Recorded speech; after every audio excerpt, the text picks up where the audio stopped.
Welcome back to today's lesson. As you may know, my name is Colin Dickerson, and in today's lesson, we're going to be going over how turns and tilts can influence curvature of the golf ball as well as the flight of the golf ball. One of the main, easiest ways I've seen amateurs lower their score is by increasing turns and tilts. So for today, I want you to have at least 2 clubs or a club and an alignment stick or even a club and a golf ball, and we'll be able to do today's drill. Now let me grab this club real quick and I'm going to show you what I'm talking about. So go ahead and take this club, put it into the middle of your stance, something similar to where a golf ball would be. Take the other club and we're going to put it on our shoulders, rest it across the shoulders. What we're going to try and do is we're going to take the butt end of the club and point it at the club on the ground. So take this butt end of the club and we're going to point it at the club on the ground, and as you can see, I have a lot of turn as well as maintaining my tilt. What I see a lot of amateurs doing at this point, instead of pointing it at the ground, they're going to be kind of pointing it somewhere farther out in the distance in front of them. The bad thing about doing this is now we're changing our inclination to the ground and we have to reroute ourselves trying to get back to the ground. This is not only just a backswing drill, but also a full swing. So slowly go into the back, getting good turn and tilt in the back, as well as rotating through, getting good turn and tilt on the follow through as well. So now that we've seen it from the side view, let me grab this club again, and we're going to start doing it from the front view just so you can see what it looks like on the front view a little bit. Same thing, as you can see the club's in the middle of my stance. As I rotate back, I'm going to point the club at the ball or the club, and then as I rotate through, I'm trying to do the same thing. What you're going to experience, especially on the follow through, is a pretty big post, or a lot of our weight is left or lead side of our legs, as well as a straight right leg. So one more time, we're going to rotate back as well as rotate through, and this is what we kind of want our full swing to start feeling like and resembling. And then as we start to get used to that, we can still start to feel that same thing where I'm pointing this left shoulder to the ground and not up at the room in front of me. As well as on follow through, now I'm pointing the right shoulder to the ground instead of out into the distance in front of me. So one more really good drill for the downswing is where if we take the club and pause parallel to the ground, what we are trying to achieve is this club being behind the hands at this point. Keeping a really flexed or cupped wrist, right wrist at this point. If we lose our wrist flexion, we're going to get this club out in front of our hands, and that's usually steep, and then we're going to be slicing the golf ball.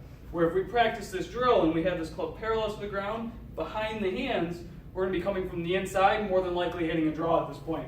You can actually hit some golf balls like this, so go ahead and take it up to the top, pump it down, and pause parallel to the ground a couple of times, and on the last one, hit the ball, but make sure that we have this club from the inside and not losing our wrist flexion and casting this club out in front, causing a steep swing. One other thing I want to show you that really kind of goes really good with what we're talking about today is how in our finish, what I see a lot of people doing is as they go to finish the golf swing, they kind of get over onto their left side, but they're kind of lazy to get over there, and they have a little bit of forward where their upper body is pushing forward. And what this causes is a lot of over-the-top move, and then I get lazy on my left side, and I'm actually kind of pointing my chest to the ground. So what we're going to start to experience and feel a lot more of, and really look at Justin Thomas for this. You'll see it a lot in his driver swing.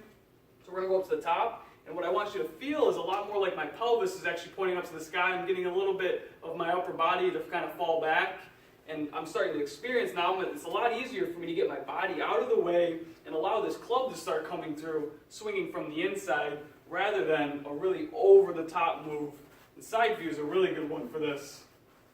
So here's that same move, feeling way more of a kind of a thrust up with the lower body or the hips, like my upper body, my chest is kind of pointing up to the sky, and this allows my body to get out of the way so that my hands can start to come through, instead of what we experience a lot of other players where their hands start to outrace their body, they're out in front, and then I'm kind of lazy over onto my left side. So here's the over the top, and then going left, compared to more of a body out of the way first, kind of the lower body thrusting up to the sky, and swinging out to the right rather than over the top. So just to recap, just to go over everything that we were just talking about, in the golf swing, it's really a body sequencing. We got to get the larger muscles, the body, out of the way so that our arms and hands can start to follow through, and then the club head comes through last, and at impact, everything should time up perfectly. Instead of what we see a lot of amateurs doing is a lot of over the top, club out races hands, and then everything else is late to catch up to the party. This is a tough move to accomplish and to achieve.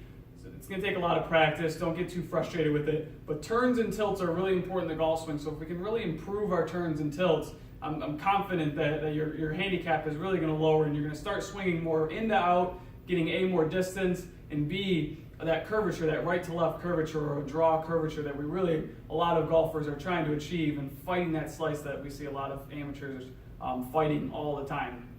Turns and tilts are really important.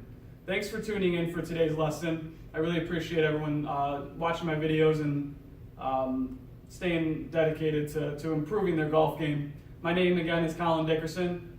Thanks again. Subscribe, leave some comments and questions, and I'd be happy to answer them. Thanks again, guys.